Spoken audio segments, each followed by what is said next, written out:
Hey everybody, it's Chainsaw Reacts. It has now been 2 days since the Marvel Studios Hall H panel, of course, for San Diego Comic-Con. We got a lot of announcements, including the entirety of Phase 5 being announced, along with Fantastic Four being confirmed to start Phase 6, and we heard about the 2 Avengers films that are, of course, ending Phase 6, and it'll be the culmination of this new saga titled the Multiverse Saga, which is covering the entirety of Phases 4, 5, and 6.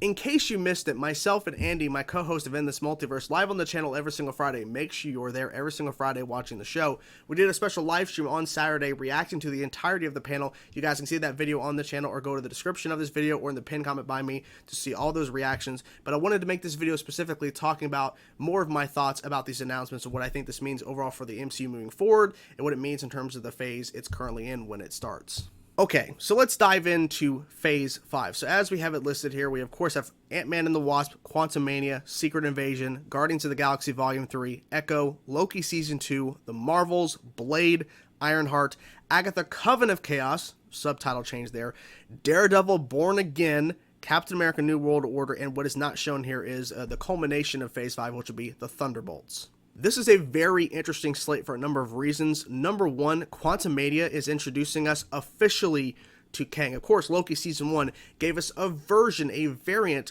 but now we're seeing Kang the Conqueror, and this is the beginning truly of the Multiverse Saga. Of course, we had Multiverse of Madness and everything, we had No Way Home, but in terms of the Multiverse Saga in regards to Kang and how he's going to tie in, of course, to the Kang Dynasty in Phase 6 and Secret Wars, this is the true start of Kang appearing in these films, and I'm guessing he's going to appear in a number of projects leading up to, of course, the Kang Dynasty and Secret Wars. I think Secret Invasion is going to have a major impact in projects moving forward. I wouldn't be surprised if Captain America New World Order ties into Secret Invasion specifically. I could be wrong, but I do have a feeling that even though Kevin Feige has confirmed Secret Invasion will be tying into movies and all that kind of stuff, I feel like it's going to really affect New World Order Captain America 4. I feel like that's going to be the most obvious it's going to be affecting.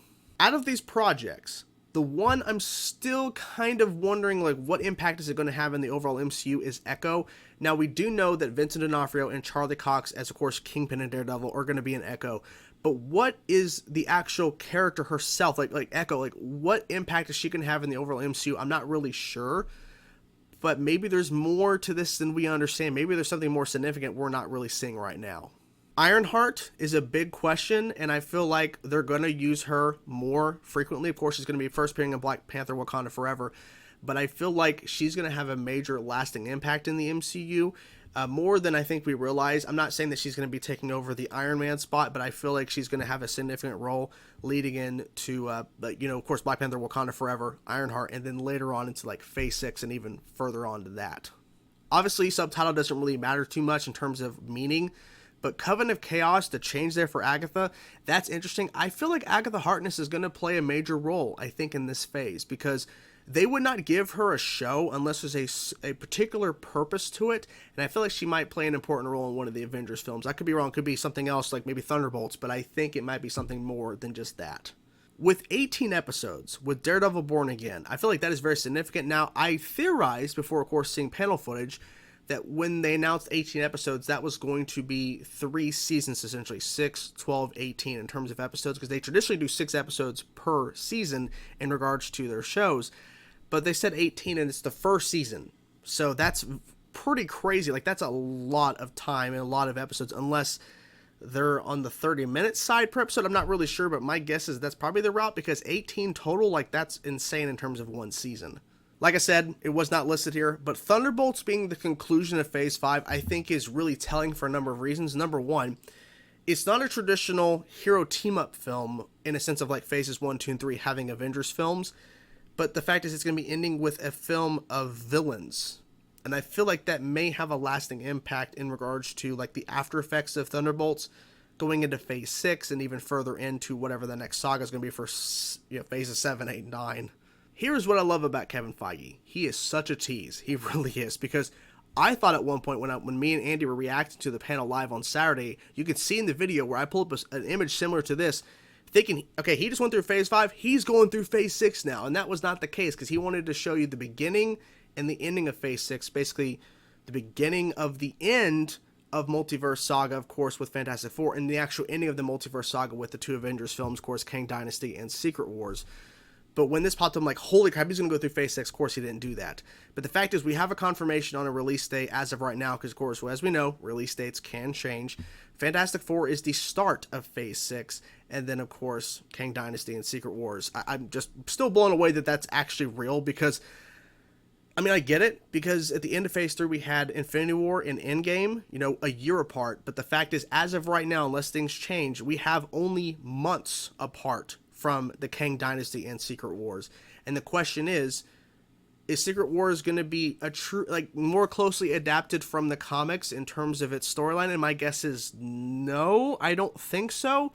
But I think elements will be, of course, as we've seen in past in terms of their films and even series now. They take certain elements, but it's not like a closely, adaptation or whatever. There's loosely stuff based on it. So we'll see what happens. I think Secret Wars, we'll have a better understanding of what Secret Wars may end up being. Of course, after seeing Kang Dynasty, but when we get a sense of more of the characters they're introducing within Phases 5 and then, of course, into Phase 6, because there's a lot of stuff we don't know about that they're doing in terms of shows and films that will tie into Secret Wars. I think more specifically to the Kang Dynasty, but I could be wrong. So I feel like the Kang Dynasty may be more in line with dealing with 616 heroes, and Kang and Secret Wars opens up the floodgates to multiverse. But I could be wrong. It could be literally both dealing with multiverse aspects, like multiple Earths and everything like that. It may be both films. I could be wrong on that. But I think Secret Wars is probably more going to tie in with that. Now, of course, with the huge announcement of the entirety of Phase 5, along with 3 projects in Phase 6, we know how it's going to end, multiverse saga, all that kind of stuff. There's a lot of questions about things that were not announced in regards to Spider-Man, Deadpool, Mutants, and I have a couple of theories on that. Let's jump to Spider-Man. Why was Spider-Man 4 not announced in Phase 5 or even potentially in Phase 6? 2 things. Number 1, I feel like Tom Holland at this point has not signed a contract yet, and that's a major thing. So I feel like he hasn't signed one yet because he reached the end of his contract as far as I'm aware after No Way Home. So I feel like that is the reason why we haven't seen or heard anything about this yet. And number 2, it's a Sony production. Yes, Marvel co-produces the Spider-Man films, of course, with Tom Holland, but it's Sony's film. They're going to be the ones to announce it. And of course, if you saw panel footage early on when the panel starts for this panel, of course, for Marvel, Kevin Feige showed Phase 4 as he announced it at Comic-Con in 2019, but then he showed all the additions in regards to Moon Knight and Ms. Marvel, Spider-Man No Way Home. It originally was not there. Why? Because he could not announce it. That's a Sony announcement, not him. So that's why it didn't happen. That's why I feel like there's no announcement for Spider-Man 4. If they would have announced Spider-Man 4, say, earlier this year, it would have been put on the slate, I think, as just Spider-Man or whatever, unless they had a subtitle already, but still, you get my point. It's probably why there's no Spider-Man announcement here. Next up is Deadpool, because as we see here, there's a lot of announcements, no Deadpool. What's going on? We know it's in development, we have a director, what's going on? I feel like the thing is simply this. They have an idea, an inkling, if you will, of where the film may end up, but they haven't finalized exactly when they're going to start shooting this thing. Or they're not that far along to give us anything. And maybe they may just wait to save Deadpool 3 announcement at D23 in September. That may be why there was no mention of Deadpool here. But everyone was theorizing they're going to bring out Ryan Reynolds. And they didn't. And I feel like that's probably wise because they haven't finalized yet, or they're holding that off until D23. Because maybe Phase 6 will be rounded out. We'll learn all of the rest of Phase 6 at D23. Who knows? But maybe that's why. The final question is, Mutants, X-Men. What's going on? Nothing about Mutants, nothing about X-Men. I think one of these open windows, if you will, winter 2024, spring 2024, fall 2024, spring 2025, those may be a mutant film or X-Men even, potentially, if they just want to go around just doing X-Men. But I feel like with what Kevin Feige kind of teased a little bit, like he's of course asked about this, of course, after the panel he did a bunch of interviews. Some people asked about X-Men and everything and other things like Young Avengers and all that kind of stuff.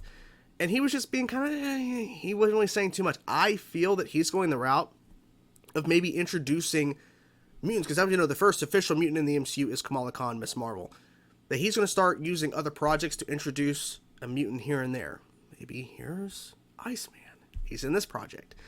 And here's Cyclops, here's Storm, and they're going to appear in other projects, and then we'll kind of lead to that. If that's the route, it may not even be that. It may literally be that we won't see the X-Men truly come into fruition until after the multiverse saga is over. I could be completely wrong. But maybe that's the direction. Maybe that he's holding off because maybe they're not going to play a role in this until Phase 7, which could be the Mutant Saga. Could be Apocalypse. He could be the next big bag for the next phases. I don't know. I'm just speculating. But who knows? But maybe who knows? Maybe we'll get an announcement for an X-Men film at D23 this year in September. Maybe that's when he'll announce it. Obviously, there's a lot of things to look forward to. I'm excited to see what Marvel does. I've been kind of overall enjoying Phase 4. There's some things I wish could have been better. Like, the series, for the most part, on Disney Plus could definitely be a lot better. But I've had fun overall with most of them. And I feel like the films have been hit or miss ultimately. But there's not been one that I walked out, I'm like, what? But I think now with seeing a bigger picture of where Kevin Feige's going, I definitely have more excitement for the MCU and seeing that it's official. During Multiverse Saga, we're gonna get to Secret Wars. Is it too soon? That's a lot of questions. I don't know. We'll have to wait and see how it's all handled, because we're getting a lot more projects in less time than traditional, because phases 1, 2, 3 didn't have Disney Plus shows, didn't have all this like extra backing in order to make more projects. But now with Disney Plus, and now with them being a success and proving it, they're giving more leeway to do more stuff. So we'll have to wait and see. What do you guys think of the announcements? What are you most looking forward to? And what do you speculate on in terms of Phase 6, the other stuff we don't know about? What do you think is going to be announced? Nova, Wonder Man, X-Men? Whatever thoughts you have, guys, let me know in the comments below. I will talk to you guys soon. Peace out.